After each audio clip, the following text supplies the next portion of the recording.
Friends, welcome to Reshu creations. Friends, ఇక రేపటి కథలో అయితే చాలా ట్విస్ట్ అయితే ఉండబోతుంది. ప్లీజ్ ఫ్రెండ్స్, మీకు కనుక ఈ వీడియో నచ్చినట్లయితే తప్పకుండా వీడియోనైతే లైక్ చేయండి. అలాగే మన ఛానల్ అయితే సబ్స్క్రైబ్ చేసుకోండి. ఫ్రెండ్స్, ఇక కథలో మనో అయితే ఇక శైలేంద్రని కిడ్నాప్ చేస్తాడు కదా. ఇక శైలేంద్ర కూడా మనోని ఒక్కసారిగా చూసి షాక్ అవుతాడు. మనో, నువ్వా నన్ను కిడ్నాప్ చేయించింది అని అంటుంటే, అవును నేనే అని అంటాడు.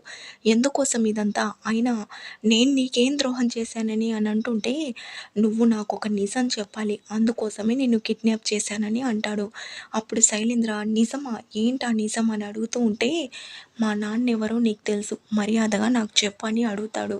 దాంతో శైలేంద్ర, ఏం మాట్లాడుతున్నావు? మీ నాన్న ఎవరో నాకెలా తెలుస్తుంది అని చెప్పడంతో, ఇంకా నాటకాలు ఆడొద్దు, అయినా వస్తార గారి రాసిన లెటర్ని నువ్వు తీసావన్న సంగతి నాకు తెలుసు, మర్యాదగా మా నాన్న ఎవరో చెప్పు, లేకపోతే నువ్విక్కడే ఉండాల్సి వస్తుంది అని చెప్పడంతో, ఇక శైలేంద్ర, మనో ప్లీజ్, మీ నాన్న ఎవరో నాకు తెలీదు, అక్కడ నాకు కాలేజ్లో ఇంపార్టెంట్ మీటింగ్ ఉంది ప్లీజ్ అని అంటుండడంతో, ఏంటి అంత తొందరపడుతున్నావు, అంత ఇంపార్టెంట్ మీటింగా, మరి నువ్వు ఆ మీటింగ్కి అటెండ్ అవ్వాలంటే నాకు నిజం చెప్పని అంటూ ఉంటాడు. ఇక శైలేంద్ర అది కాదని ఎన్ని చెప్తున్నా కూడా ఇక మను అయితే వినడు. ఆ తర్వాత అటు పక్క వస్తారా, రిషి సార్ ఏ నిర్ణయం తీసుకోలేదు, కానీ మాజీ ఎండీగా నేను ఆ ఎండీ సీట్లో ఎవరైతే కరెక్ట్ పర్సనో నేనైతే ఒక నిర్ణయానికి వచ్చాను. రిషి సార్ ఈ నిర్ణయం గురించి నాకే వదిలేశారు. ఏం రిషి సార్, నేను ఆ ఎండీగా ఎవరిని ప్రకటించినా మీకేం ప్రాబ్లం లేదు కదా అని మీటింగ్లో అడుగుతుంది. దాంతో రిషి, అలా ఏం లేదు వస్తారా, నువ్వు ఎవరిని చెప్తే వాళ్ళని ఆ ఎండీ సీట్లో కూర్చోబెడతాను, ఎందుకంటే నువ్వు అన్ని అర్హతలు ఉన్న వ్యక్తిని ఆ ఎండీ సీట్లో కూర్చోవడానికి నువ్వు ఎన్నుకొని ఉంటావని అంటాడు. దాంతో వస్తారా, థ్యాంక్స్ సార్, నా పైన మీకున్న నమ్మకానికి అని చెప్తుండగా, ఫణీంద్ర ఎవరమ్మా అని అడుగుతూ ఉంటే, తను ఎవరో కాదు సార్, మనో గారని అంటుంది. దాంతో అందరూ హ్యాపీగా ఫీల్ అవుతారు.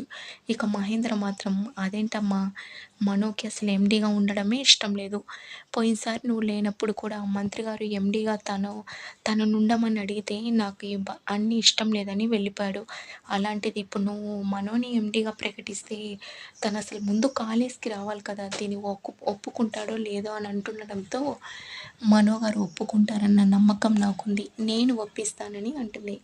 దాంతో ఇక అందరూ మంచి నిర్ణయం తీసుకున్నారని క్లాప్స్ అయితే కొడతారు. ఆ తర్వాత మీటింగ్ అయిపోయిన తర్వాత వస్తారా, ఏంటి సార్, నేను తీసుకున్న నిర్ణయం కరెక్టేనా అని అంటుంటే, నువ్వు ఏ నిర్ణయం తీసుకున్నా అన్నీ ఆలోచించి తీసుకుంటావు, అయినా మనో గారు నేను లేనప్పుడు ఈ కాలేజ్ని కాపాడారు, అలాగే నేను లేనప్పుడు ఈ కాలేజ్ని నేను ఎంత జాగ్రత్తగా అయితే చూసుకుంటానో అలాగే ఈ కాలేజ్ని అంతే జాగ్రత్తగా చూసుకున్నారు. ఇక అలాంటిది మనో గారి ఎండి బాధ్యతల్ని సక్రమంగా నిర్వర్తిస్తారన్న నమ్మకం అయితే నాకుంది, కానీ అన్నయ్య ఎక్కడికి వెళ్ళాడో, ఈ విషయం తెలిస్తే ఏమైపోతాడో అని అంటుండడంతో, ఎక్కడికి వెళ్ళారో సార్ నాకు కూడా తెలియదని అంటూ ఉంటుంది. ఇక మనో మాత్రం, నిజం చెప్తావా లేదా అని అంటుండడంతో, శైలేంద్ర ఇప్పుడు వీడితో నాకెందుకు ఈ గొడవ, నిజం చెప్పేసి నేను వెళ్ళిపోతే అక్కడ ఎండీ సీట్ నాకు దొక్కుతుంది అని చెప్పి, సరే అయితే మీ నాన్న ఎవరో కాదు మా బాబాయ్ మహేంద్ర అని అంటాడు. ఇక మనో, ఏం మాట్లాడుతున్నావు అని అనడంతో, నేను నిజం చెప్తున్నాను, మీ నాన్న ఎవరో కాదు మనో, అదే నిజాన్ని వస్తారా ఆ లెటర్లో రాసింది, నువ్వు నమ్ము నమ్మకపో ఇదే నిజం అని చెప్పడంతో ఒక్కసారిగా షాక్ అయిపోతాడు మనో.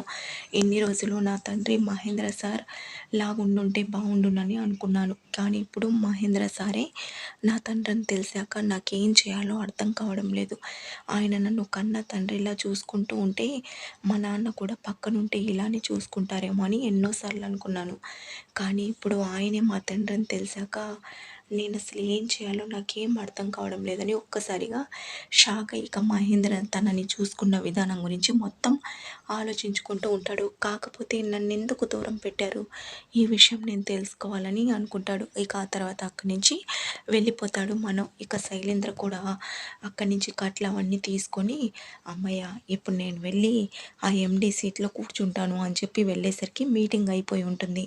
దాంతో ఇక శైలేంద్ర, ఏంటి మీటింగ్ అయిపోయింది అని చెప్పి చూస్తూ ఉండంగా ఫణీంద్ర, రే ఎక్కడికి వెళ్ళావురా అని అంటుంటే, ఏంటి డాడీ మీటింగ్ అయిపోయిందా అని అంటుంటే, మీటింగ్ అయిపోయింది, ఎండీని ఎన్నుకోవడం అయిపోయిందని అంటాడు. దాంతో ఎండీని ఎన్నుకున్నారా, ఎవరు డాడీ ఎండీ అని అంటుంటే, అయినా అదంతా పక్కన పెట్టు, నువ్వెక్కడికి వెళ్ళావురా అని అంటుంటే, ప్లీజ్ డాడ్ త్వరగా చెప్పండి అని అడుగుతూ ఉంటే, ఇంకెవరు ఎండీగా మనోని ఎన్నుకున్నారు, ఎన్నుకుంది వస్తారా అని చెప్పి అంటుంది.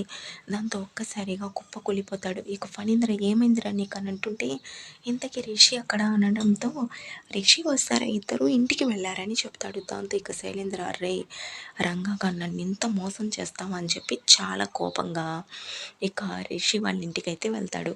రిషి రిషి అని గట్టిగా అరుస్తుండడంతో, వస్తారా ఏంటి అని అంటుంది. రిషి ఎక్కడ అని అనడంతో, బెడ్రూమ్లో ఉన్నారు అని చెప్తూ ఉంటే, తొందరగా పిలువు నేను మాట్లాడాలని అంటాడు.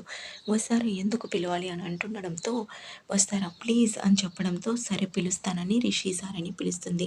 ఇక రిషి చేపట్టుకొని శైలేంద్ర బయటికైతే తీసుకెళ్తాడు. ఆ తర్వాత ఏంటన్నా అని అంటుంటే, చెప్తాను రారా అని చెప్పి అయితే అలా లాక్కొని బయటికైతే వెళ్తాడు. ఫ్రెండ్స్, ఇక రేపు రాబోయే కథలో ఇలా జరుగుతుంది. ప్లీజ్ మీకు కనుక ఈ వీడియో నచ్చితే లైక్ చేయండి. Thank you for watching.